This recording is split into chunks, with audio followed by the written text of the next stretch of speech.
Welcome back, guys, to Pro League. KG Rolster off to a fantastic start on the back of Flash, getting 2 kills here, 1 against Trap and now 1 against Rogue.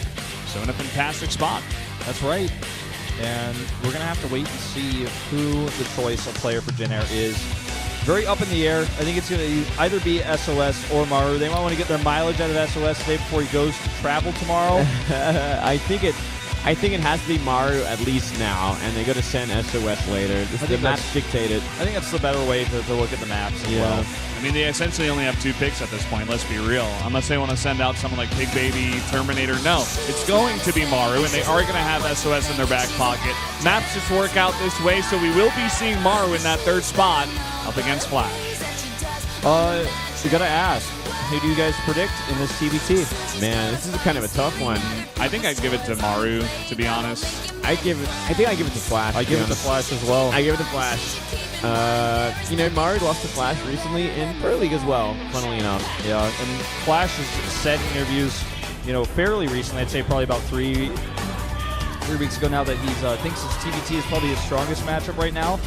And, he prepared really well for Innovation and Kumio, 2 of the best meching players. His mech has been getting really on point. And we're going into, Coda, which is a map where both bio and mech are viable, but I think just with the meta, it's going to be all about the mech. Yeah. And I think actually the map that we did see at Pro League between these 2 players was Coda. I think my memory is serving me correctly. But for me, I think Maru is going to have practice his TBT coming into this series, especially against KG Rolster. They have 2 big Terran hitters here. But you guys' points do stand. I think it's overall going to be a very close game here. But still going to give my vote to Maru. Maru in TBT 5-2 Flash. Not so much, but also in Pro League 2015, he didn't have the best season ever. He's had much better games in individual leagues. Yeah, and look at their average kills. Well, not too far apart either, funnily enough, in Pro League. Yeah, Maru, you'd expect him to do better in all kill form, but he just doesn't. Well, let's see how many kills he can get here. Is it going to be 0 or multiple? Let's jump into game number 3 on Coda between Flash and Maru.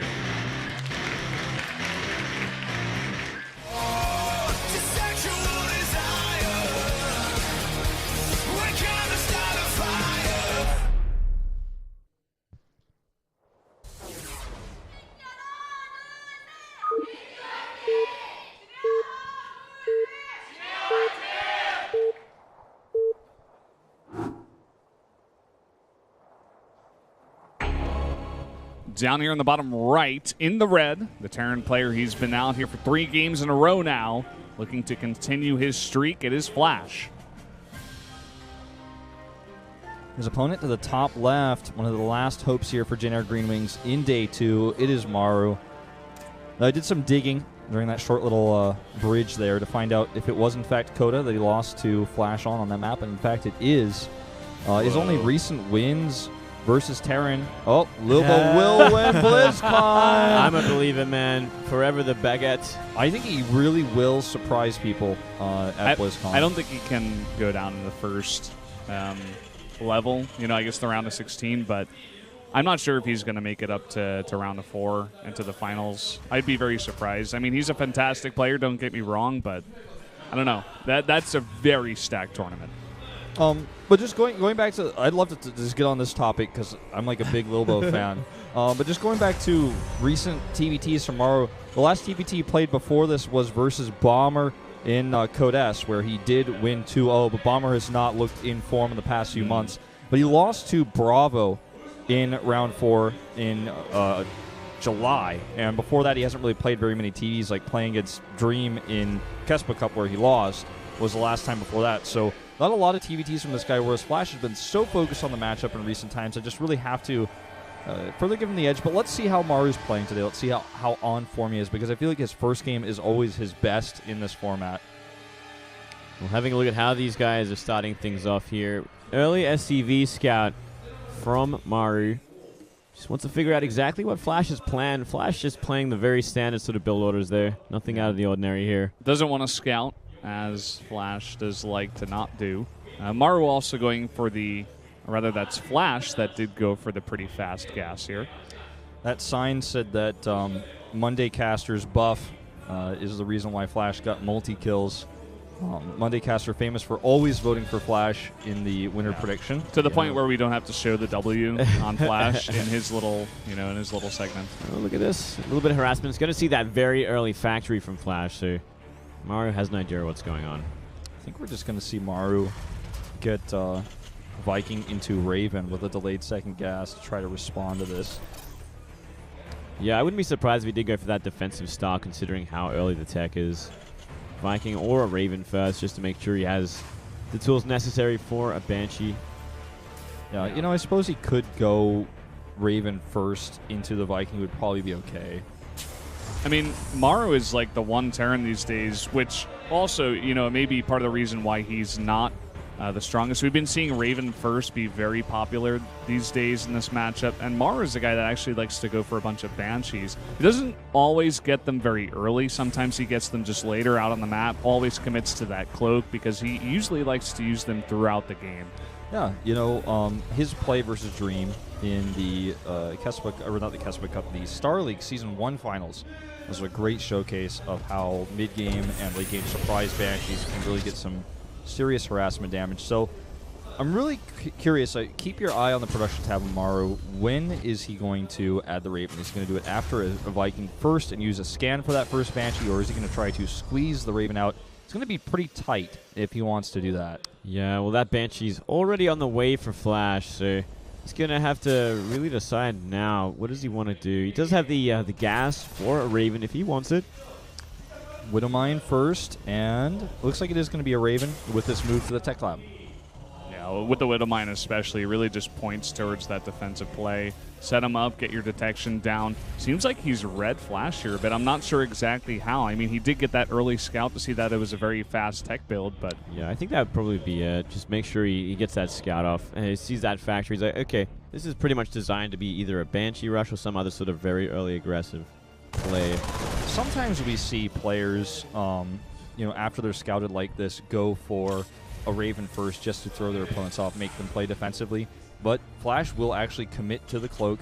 Goes into his Raven after the Banshee, though, so not a 2-Banshee play, which I do like because, if your opponent didn't prepare for your Banshee after scouting a gas first, he's definitely going to prepare after seeing your first Banshee harass, and the second Banshee just should not do damage in this meta, considering everyone is rushing out the Ravens. Everyone is talking about interviews, Gumiho, Flash, Innovation, even Maru as well, talking about how important it is to get the early Raven. I mean, you're always going to have that option later on with the Banshees if you want to go back into them. You do the initial harassment with your first one, you see what's going on. Always just having that option is a powerful thing, because they are relevant all game long. You can always find a way in, do more and more damage. Well, they do have the Raven spotting this Banshee here. Banshee was able to get 2 Marine kills, so it gets a bit of damage done, but not quite the damage that Flash was hoping for here. Yeah, and now the CC is significantly ahead for Maru, which causes Flash to add a 3rd CC, because obviously when you scout something like this, you can't just go, oh, okay, well, I guess I'm just slightly behind. You have to try to take a risk to catch up. And so far, the composition's leaning towards Flash going into mech. Maru most likely will too, but we don't know for sure because he is still continuing to produce Marines. Okay, now switching it off. Yeah, it looks like it should be a factory there. Hold on, I thought he plans to put that barracks on the Tech Lab, so I think he will go into that tank bio style after all. Yeah, he wants to scout first. He scans. Now let's see. There's the stim, but instantly scanned by Flash as well. Whoa. Big scout there. Just very intelligent play. Yep, that's gigantic. So now Flash, all he needs to do now is essentially just prepare for this push that is eventually going to come his way. It does look like Maru is gearing up for a bit of a push already, though. Yeah, pressuring the front here, not a bad choice. He's going to be running into a lot of Vikings from Flash early on, though. 4 will be out by the time Maru gets across the map. That's really dangerous, especially you've only got these Marines, even with just one tank here. Uh-oh. Boom. Never see that. Well, that was probably for the best. At least it didn't hit in more of the important units. When you're going for an attack like this, offensive Widowmine's not as effective. But part of the reason why he goes for this push is because he saw the 3rd CC. This is really reminiscent of Maru versus Marine King in Pro League earlier this year. But this Viking count is going to make it tough to actually continue to siege, and he might have to PDD here. Ooh, barely not. Not yet. Still half HP at this point. Not enough tanks on the ground here for Flash to push those Marines away. Maru actually got a nice location there outside that natural to defend that Raven, just barely. See, it seems like he still does want to stick around even with Flash having the spiking lead. Yeah, I kind of like this position as well. You know, it's going to at least force the lift on this command center, do a little bit of harassment. Losing the Raven for it, though, I don't think really that's where agree with that, yeah. I would have loved to see him just, hover that over his Marines and maybe let the Banshee kind of poke in and see if he can get some damage. One advantage to this is the Banshee will find some damage here, but even more than that, I feel delaying this factory is really important because that is how Flash gets ahead. His economy, his extra SCVs won't matter if he can't build up a siege tank count that allows him to hold a third, because otherwise with all the barracks that Maru just added, he's going to be able to contain him for a long time. He needs to be able to get that siege tank count up, or he'll never be able to take that third, and without a third base, a meching player just simply cannot survive and cannot sustain the production off of all those factories that he needs with that extra gas. Yeah. Well, for now, it's all about Flash sitting here, building that army he can comfortably move out and take that third base. And for Maru, I mean, considering he did go into that bio style, it means he's got to try and contain, counter drop, pull him apart before that mech army gets to the critical mass. The more I think about that auto turret attack, the more I think it kind of makes sense. I mean, he's really delayed that factory, delayed the siege tank production. He's going into Marauder production, triple tech lab barracks, 3 Marauders at a time. He's going to have stim. Well, he already has stim. He's going to have combat shield shortly. He's going to have 1-on upgrades for a timing to really hit that third base hard, coming up pretty soon. It's not a very easy third base to hold as well. It's kind of out in the middle of nowhere. Either one you choose. So it really comes down to Flash not overextending when he does move out.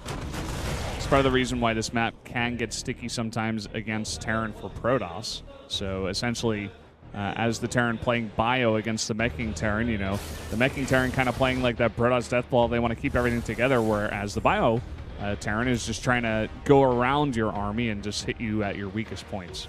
It's a very good analogy. It's very appropriate. It's all about keeping everything together, making sure you have that tight defense, and the bio player is always trying to split you apart. He will hold on to this base for now, though, and he's already doubling the siege tank count of Maru, but Maru with a ton of Marauders on the map. Point defense drone is going to be very important here. That placement is, possibly going to be do or die in the fight. Yeah, it's also going to come down to how much anti-air does Maru have, because Flash certainly going to be looking to make those medivacs for those Hellbat drops, which can really tear apart a bio army. Well, this is a funny exchange here. Viking loses half its health. Good scan here.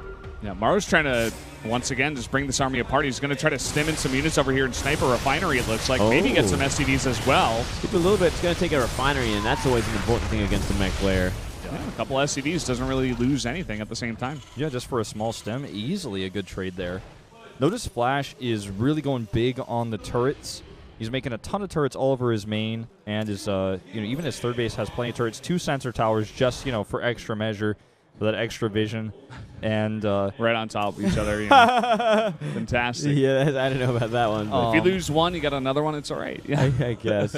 But I do like the precautions that he's taking. Yeah, he knows his weakness here. For sure. I think the only weak point really is that natural. If Maru could get a decent drop in there, there's only a couple of turrets behind the mineral line. He's going to go for another scan here. He's going to go for a surround on this third base, it looks like, maybe even. Well, he's trying to just poke in and get that refinery. It's still undefended from siege tanks, so he gets away with it. The thing is to remember, though, this is not critical damage. It's not going to really put him in a bad place. Hold on, I thought, though. He's going to be running on in. He's going to stim in, try to take out 2 tanks, but the PDD does come down. See, that PDD placement is so important, but now he's used it. I feel like going for a sandwich attack or trying to find the harassment at the natural, as you mentioned, Valdez, is a weak point. He doesn't have a lot of turrets there. It would be a great idea, but he's a bit timid, actually, only attacking one place at once. He's looking for it now, though. We do see 4 medivacs at the back, heading towards that natural. If he can avoid those 2 turrets, he could do a lot of damage. Well, he's going to just come in here with 4 medivacs dropping in. Going to pull everything back. There are a lot of Hellbats in this mix to deal with it. But these 2 tanks are going to siege up right away. Again, the PDD placement is very, very well done by Flash. Will actually chase the medivacs away. The turret's doing a lot of damage. But now the third base is exposed. Let's see if he can find some more damage here. There's only 2 siege tanks. The third one on the left. Yeah, I think he's going to actually do huge damage here. Every tank going down, SCV's going down. Has to lift the command center as well. Everything Moving on back from Flash to kind of clean it up, but there's also another drop into that main base for a short amount of time. Cleaning up that refinery once again. Going to force that to lift. Gets 12 SCVs at the same time. He can replace his army a lot faster than Flash, especially now that he has secured the 4th base. Exactly, and that's why these sorts of trades, if you look at supply, you think, well, this is even. It's actually not really, because look at the bank for Maru. Look at how quickly he can remake his army with all the barracks he's added. I think he's gone up to like 9 barracks in this game already. And Flash is struggling to maintain his bank because he lost that refinery so many times. And these tanks that he lost are so expensive. He needs to make sure his Vikings and his Hellbat medevacs are on the defense, because those are going to be the units he needs to defend these drops with. They're the ones that's completely annihilated, essentially. The thing is, though, you know, Flash is holding on. He's neck and neck with supply, and mech is timeless. A mech army, you don't have to worry about the late game, because it is the late game for Terran. Like, you just sit there and you make this perfect army where the Buyer, they're on the clock. They have to find the damage they can with this Buyer Marauder sort of style, and beyond that, like, they run out of time in the late game. All right, he needs to boost these Hellbats in for the defense. Again, he's not. He's just really struggling to defend this harass. Now Maru finds a few siege tanks over here. Finally, the Hellbats coming in, but they're so late. All the drop coming in. Tons of tanks here, though, to deal with this. Is it enough for Maru? He's going to try to focus down a ton of these tanks. Gets about 3 or 4 of them, and is just going to back off. It ends up being about an even trade, and again, even trades are still good for now for Maru.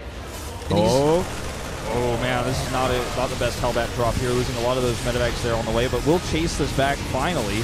Yeah, still pretty good damage, pushing it all the way back. Only Marauders remain, and looks like Flash is finally going to move across the map. He hasn't taken too much damage at all in these trades. His army is much more expensive. You know, the supplies in the top right can't actually show you that. This is actually a huge counterattack by Maru. He's buying himself so much time here. Looks like Flash, though, is not going to really bite too much. His reinforcements are going to deal with it. Now he's going to try to siege that 4th base. Yeah, I'm really scared about Maru here. He needs to get into a solid position to defend, and he's already out of position. Look at this. He's going to get totally zoned out here by these siege tanks. Has to fly away. This planetary is going down. Yeah, guaranteed at this point. There is no way his buy can get on top of these tanks. There is way too many. Sitting at about 11 right now, sieged up outside that planetary. Yeah, Maru just looks a bit stumped. He's going to try to go for the big drop, and at the same time, the Hellbat's got on top of everything. Well, this is not going to be enough, though. I feel the PDD placement again, basically perfect from Flash. He's just out-controlling Maru in this series. Maru getting a bit of a smirk in the booth. I think he knows he's lost this one already. Yeah, that was a pretty bad engagement, a pretty desperate one at that, trying to fight up the ramp against so many tanks with that very small drop on top of them. Not competition at all, and now down 60 supply. Just not the best positioning for Maru. He was not prepared for that fight, and Flash was very, very prepared. The Hellbat drops were essentially perfect in that one. He's just not playing to the meta, and he's trying to find damage that's simply against someone who mashes turrets and makes sensor towers and has enough tanks and Hellbats ready in position. This style just does not really work anymore. Very rarely we see MMA work, make it work in round 4 finals. It just very rarely ever finds success against someone who's so good at defending. That's going to be it. GG. Flash taking 3 in a row, and he's already taken out both Rogue and Maru here for the Jin Air Green Wings. It's going to come down to SOS, I think, and SOS is going to have to do a reversal kill. But I don't know if he could even beat Flash at this point. Flash is looking way too strong. Yeah, it's very well said. It's definitely true at this point. It's very hard to stop these players once they get this kind of momentum behind them. Yeah, I just don't see anybody beating Flash that's left on the Jin Air bench. It's just not going to happen in my mind. I cannot even imagine it. That was a solid game by Flash.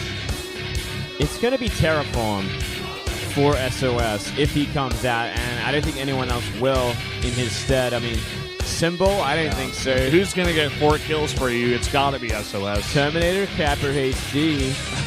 Kappa Pride, man. Kappa Pride all the way, man. Baby Rage, all that. SPL Wolf.